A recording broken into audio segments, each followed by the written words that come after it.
All right. So this took me by surprise. I don't know if it's going to take you all by surprise as well, but I had to be shown that this was a reality, that the average American is a millionaire or becoming a millionaire. Completely outrageous. Before we get into how I end up coming across all this and all of that, and what you can do if you aren't in this category. Be sure to like the video, be sure to come in, say hello. And, if you're not a subscriber already, definitely, what are you waiting for? If you're on one of the other platforms, pop over to YouTube and become a subscriber. All right, so this was news to me. I just, I guess I felt that people weren't doing as well. I know that there's just been a lot of turmoil and all that. So I want to break down the actual numbers because a buddy of mine brought this up, and then I was talking to somebody else who is in the financial space. And it's really great news, but bad news for those who maybe aren't making the right moves right now. So I want to break the numbers down. You can also do you pull this up yourself because what my buddy was showing is like, no, I'm about to look this up right now. So if you go to Google, and just look up the average net worth of Americans by age, you can see a study that was like 2019, what the average net worth was. And, obviously the poorest folks are below 35. So the average net worth back then was like 76,000, $76,300 to be exact. If you move up to the people that are 35 to 44, back in 2019, the average person in that category was at 436. And then you get to 45 to 54, the average is $833,200. When you get to 55 to 64, you hit the $1 million mark. Well, this was back in 2019/20 when we hadn't seen the huge increase in everyone's net worth. And so now, while this study is only done every 5 years, we'll get the exact numbers in 2024. That $1 million that only 55 and above was at, the average now 45-year-old is going from 830 to over a million. And you've got the 35 to 44, which are getting pretty close to that, $750,000. So number one, those numbers were just surprising. I've done well and have a pretty crazy net worth that's great, but I didn't think the average person was reaching kind of that net worth. And so on one end, it was exciting, but I think that there are a lot of people that are being left behind because obviously in that average, there's I think just in general a lot more wealth than people realize. So while there are some people that are left behind, it doesn't take being a rocket science. It doesn't take rocket science. It doesn't take doing anything spectacular. This is one of the things that I was talking about with some buddies. But the bigger thing I think is, I was also having another conversation today with one of our newest good merger specialists. He was talking about his motivation for what he wants to do as a merger specialist. Like, okay, I know that I've got to build a nest egg of about $3 million if I want to retire comfortably.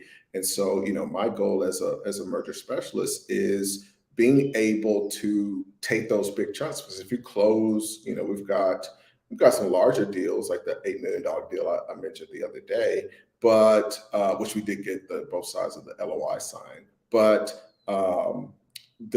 we've got a lot of just small deals. So the average deal is like $1 million deal. So on a deal like that, you're talking about walking away with 5 figures, 6 figures on a single deal. And so he's like, my goal is just all of that is going to go into retirement. And so I want to talk a little bit about some of the concepts around how I think, in particular, if you're working as a M&A professional, and working in the M&A space, it changes your perspective on wealth and retirement and building a portfolio in three different ways. So the first way is, if you're working in that space, you start to realize that the deals that you get as listings that you're working with, those people end up being kind of like your portfolio.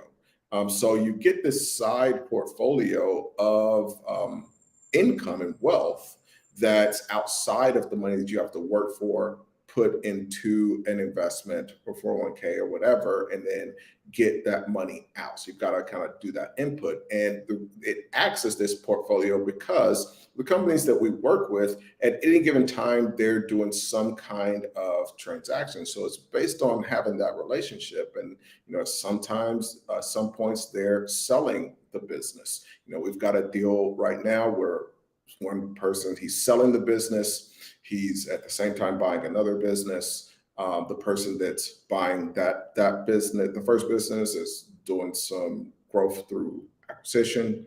So you've just got a lot of different sources, and even at the most basic level, when you become a specialist for a business and they're just going to sell their business, it's like you're getting 10% equity in that business, and whenever it exits, you're getting that 10%. As the specialist for that business. So this other side portfolio is something that, just like you would sell the stock in your business, eventually those businesses are going to sell, and it's like exiting, and you're getting a little portion as each one of those exits happen.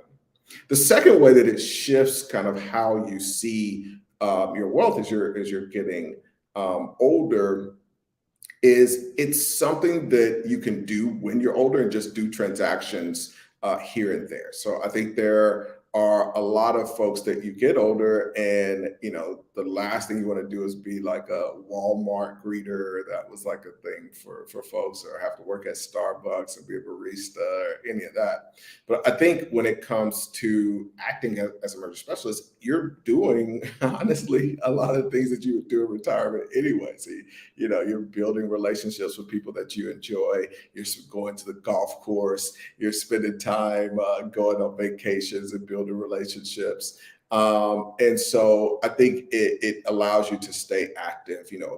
That part of what I do, I don't ever expect to retire from. And most of the people that I know in that space, it's one of the reasons that there are so many older people in that space is that they just do it for forever. You don't have a schedule. You're not having to hustle. So I think the second thing is you just are getting an expertise in something that if you do one deal a year and you're making $100,000 on that average deal, you're in a situation where you don't have to touch your nest egg. And so that makes a big shift in how you're thinking about planning for and preparing for retirement. It's just there's value in getting really good at that skill set. Then the final piece, in addition to the one that he mentioned, the one that he mentioned is important. So obviously, if you can make those big chunks in your kind of hustler years, and you're taking that money and you're putting that into a retirement, you're going to speed up that process. But I think, what we're seeing from inflation and just everything getting more and more expensive, I think a lot of people, and that's one of the things that even for me, I come back to the US and I see like, man, like the prices are just outrageous. And I think a lot of people are like, well, how are people affording that? And it's because the average person is a freaking millionaire, but poor people don't know that. So you've got a lot of people with a lot of money. And so the prices can keep going higher and higher and higher. So I think that is one of those things that surprises people. But, if you've got to build up that nest egg to be more wealthy in order to afford the serious prices that we're going to see in the future, which are going to be way beyond anything we think is expensive now. I think that is one of those things that will be important. But the last piece that I think is really cool is getting equity. So in addition to it being a piece of your portfolio just from the listing agreement and that kind of thing, is we can negotiate and we do deals where we help those businesses in exchange for equity, and you add that piece to your portfolio as well. So all of that's really fun. If one of the things I did in the Patreon, if you're already a member, be sure to check it out. If you're kind of interested in the M&A space, I've started to do some cuts. It's difficult to cut around everything, but some of the good merger calls we're talking about, some of our strategy, I do tend to cut out like specific deals. But like on the last call, we're talking about 4 or 5 different deals that we're working through.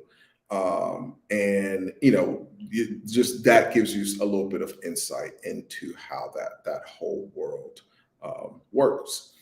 So this was just news to me, and I thought it was something that I don't think a lot of people realize, but it's expected just because of inflation, the increase in assets that that study is done every 5 years. So in 2024, the average 45-year-old, their net worth, which in the last one's about 850,000, it's going to be over $1 million. So that is just like, if you want to just have an average life, and that's going to increase is the other part of this. So there's a lot of things at play. So pretty soon, by the next one, if the same increase that's happening from this one in 2019 to 2004 happens from 2004 to 29, what's going to be the case is that the 35-year-olds the average 35-year-old will be a millionaire. And so I think people aren't in touch with this reality. Feel free to Google those averages and be shocked like me. but it's a sign. This is your sign. Get to work, whatever you're doing. If you work with me, whatever you're doing, get to work. Thank y'all for popping in. Oh, let me say hi to a couple folks. Got Tamika popped in. What up? What up? Let's see, this thing is a little laggy today. Hey, what is up? Thanks for popping in on that, Josh. Y'all were at the same Good Merger event, which is cool. Luke, my man, what is up? We got to connect on your one-on-one, sir, if you're whenever you're ready for that. And Luke is one of our newest folks in the Acquisition Holdco program. All right, have a great one. Get some work done. Talk to y'all soon.